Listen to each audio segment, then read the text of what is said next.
নমস্কার বন্ধুরা, বাংলার বাগানে আপনাদেরকে স্বাগত। আপনারা সবাই নিশ্চয়ই ভালো আছেন, আর গাছকে ভালো রাখার জন্য আপনাদেরকেও ভালো থাকতে হবে। তো দেখুন, আপনাদের সবার প্রিয় বাংলার বাগানে এই অ্যানিমন ভ্যারাইটি চন্দ্রমল্লিকার ফুলগুলি বেশ ভালোই ফুটতে শুরু করেছে। দেখেছেন, দেখতে কিন্তু বেশ ভালোই লাগছে, কালারটাও কিন্তু বেশ ভালো এসছে। মানে এটা সাদা, আরেকটা আছে একই রকমই ডিপ ইয়েলো, এটা যেমন ডিপ হোয়াইট, আরেকটা যেটা ভ্যারাইটি আছে সেটা একটা ডিপ ইয়েলো কালার। প্রচুর পরিমাণে ফুল এই গাছ থেকে কিন্তু সহজেই পাওয়া যায়।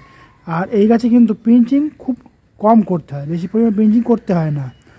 অন্যান্য পুনে ভ্যারাইটি বা পম্পন ভ্যারাইটি গাছ সেরকম পিঞ্চিং করতে হয়, এই গাছে সেরকম পিঞ্চিং করতে লাগে না।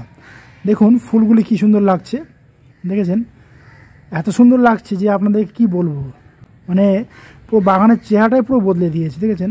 আর যাদের ফুলের বাগানে এই ধরনের ফুল নেই তারা অবশ্যই কিন্তু চেষ্টা করবেন সামনের বছরে কিন্তু এই অ্যানিমন ভ্যারাইটি ফুল গাছ একটি করতে অন্তত। টাইটেল আর থাম্বনেল দেখে আপনারা নিশ্চয়ই বুঝতে পেরেছেন যে আমি আজ আপনাদের সঙ্গে কী গাছ পরিচর্যা নিয়ে আলোচনা করতে চলেছি। তো তাহলে চলুন সে আলোচনা বিষয়ের দিকে তাহলে যাওয়া যাক।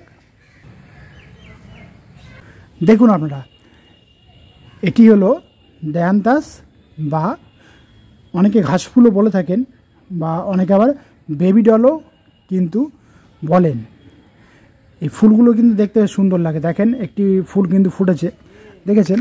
আপনারা দেখতে পাচ্ছেন ফুলটির কালারগুলি কিন্তু বেশ বিভিন্ন রকমারই কালার হয়, এবং দেখতে যে সৌন্দর্য, সেই সৌন্দর্য জন্যই কিন্তু বাগানকে আলোকিত করে তোলে। এবং একটি গাছ লাগালে তার থেকে কতগুলো যে মানে শাখা পোশাখা বা ডালপালা আসে সেটা বলে বোঝানো আপনাদেরকে মুশকিল। সাধারণত আমরা সকলেই কিন্তু এই ফুল গাছটি আমাদের ছাদ বাগানে শীতকালে কম বেশি রোপণ করে থাকি।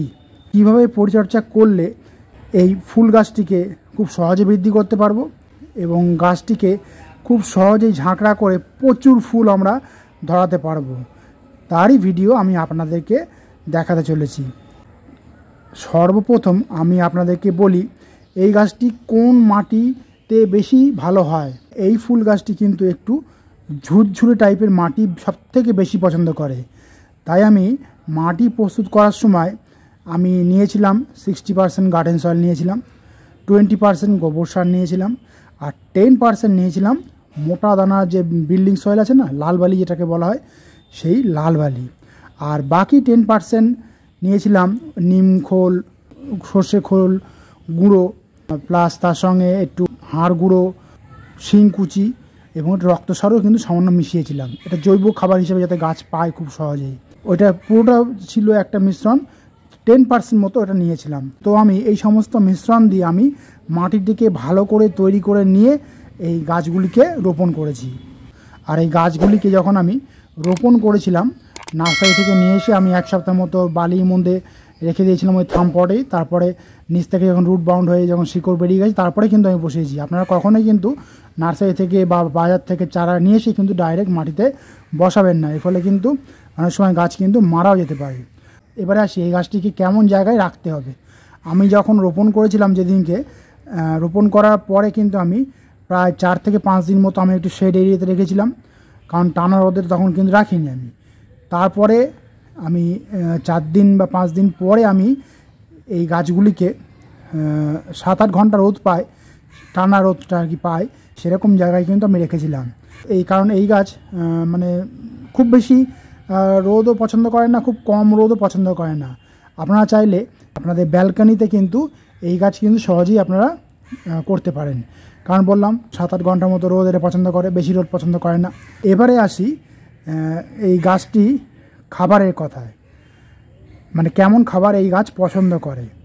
এই গাছটিকে আমি এই ফ্ল্যাট টবে বসানোর পরে আমি 20 দিন মতো একে রেখে দিয়েছিলাম, কারণ ওই যে আমি বললাম আগেই যে জৈব খাবার দিয়ে আমি মাটি তৈরি করেছিলাম, সেই জৈব খাবার থেকে কিন্তু এই গাছগুলি ওদের খাবার সংগ্রহ করে নিয়েছে। সেই জন্য আমি তখন কোনো খাবার দিইনি। গাছ বসানোর 20 দিন পরে আমি এই গাছে খাবার দিতে শুরু করেছি।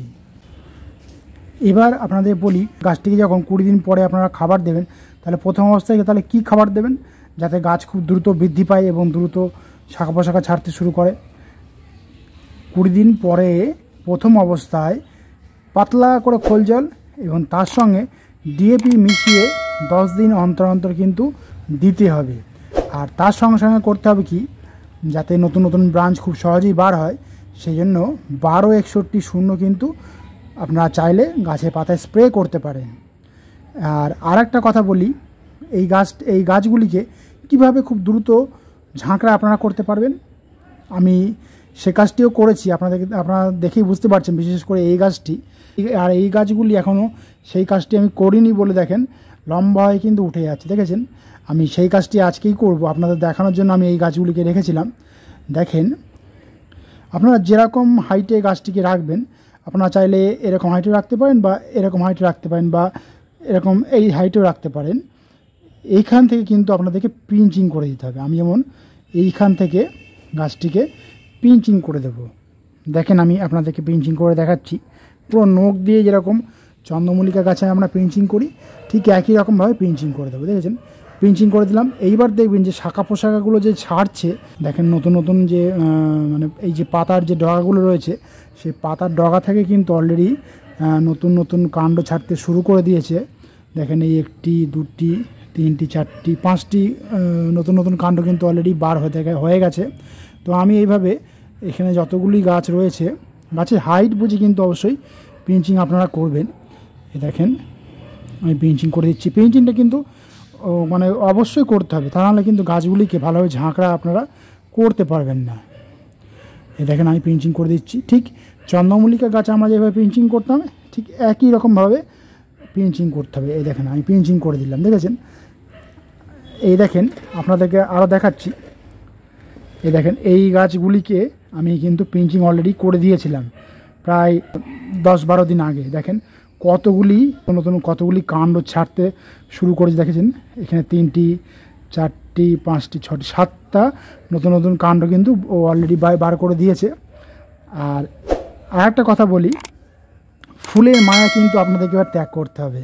কারণ এই ফুলগুলিকে আমরা যদি এখন না কাটি, তাহলে কিন্তু নতুন নতুন ব্রাঞ্চ সহজে বার করবে না।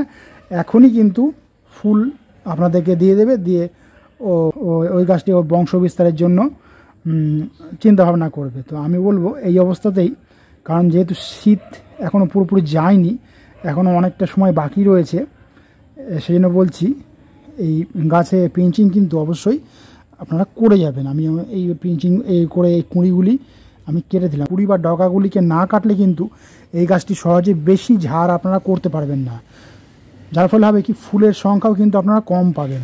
সেই জন্য আপনাদেরকে বলছি পিঞ্চিং কিন্তু এই গাছে করে যাবেন।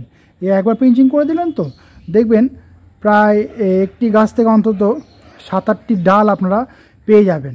আমি এই গাছটিকে পিঞ্চিং করিনি, তখনও একবার মাত্র পিঞ্চিং করেছিলাম। এই হলো দ্বিতীয় পিঞ্চিং। এরপরে আমি যখন নেক্সট ভিডিও দেখাবো, তখন কিন্তু দেখবেন এই গাছটি পুরো বুশি হয়ে গেছে এবং প্রচুর সংখ্যায় বা প্রচুর সংখ্যক কিন্তু ফুল এই গাছ থেকে কিন্তু এই গাছ আমাকে দেবে। আর আপনাদের ফুলের কালার তো আগেই দেখালাম, দেখেন কালারটা কিন্তু খুব মিষ্টি। সেই জন্য বলছি ফুলের মায়া ত্যাগ করে কিন্তু আপনাদেরকে পিঞ্চিং কিন্তু এই গাছে করতে হবে অবশ্যই। এই কথাটা কিন্তু অবশ্যই আপনারা মাথায় রাখবেন যে পিঞ্চিং না করলে কিন্তু ধ্যানতাজ গাছ থেকে বেশি পরিমাণে ফুল আপনারা সহজে পাবেন না। এইভাবে গাছগুলিকে খুব সহজেই কিন্তু ঝাঁকড়া আপনারা করে তুলতে পারবেন। এবারে আসি, এই গাছে কিন্তু প্রচুর পরিমাণে রোগ পোকামাকড়ের আক্রমণ হয়ে থাকে। কারণ এই গাছে বিভিন্ন রকমের বিভিন্ন রং বেরঙের যেহেতু ফুল হয়, বিভিন্ন কীটপতঙ্গ কিন্তু সহজেই আক্রমণ করতে শুরু করে দেয়।